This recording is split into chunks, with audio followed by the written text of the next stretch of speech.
Well, this surround is already in place, Mark, and it's kind of beat up. I mean, what caused all this damage? Okay, so what happened, Kevin, his chimney settled. Right. It didn't cause a huge structural problem, but what it did cause was an aesthetic problem. Yeah, I mean, this is pretty beat up all the way here around Yeah. the mantle. We've got a lot of bricks that are pulling away. That's right. So what we're going to do is just dig out all the joints that want to fall out. Yep.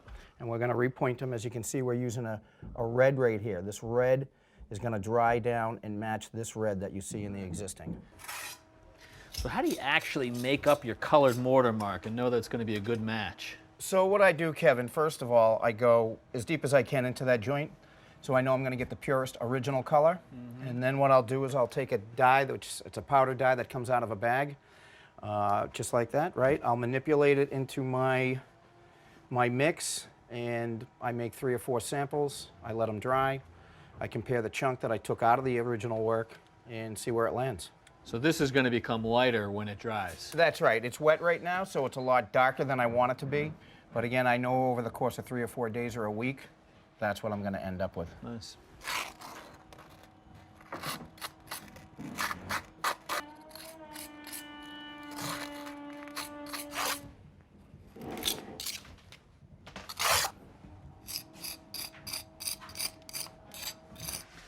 So the brick's looking good, Mark. This mantle's going to be a little bit more challenging.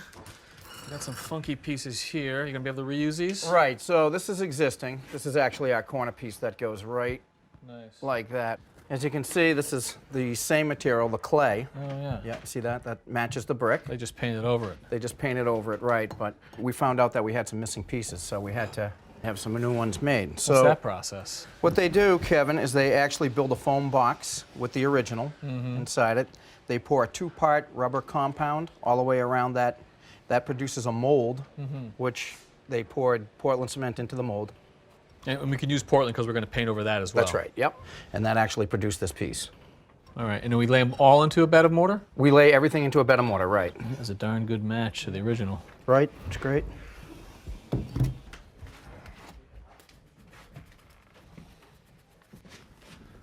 I tell you, Mark, these new pieces really are just a perfect match to the old, and all the masonry looks good.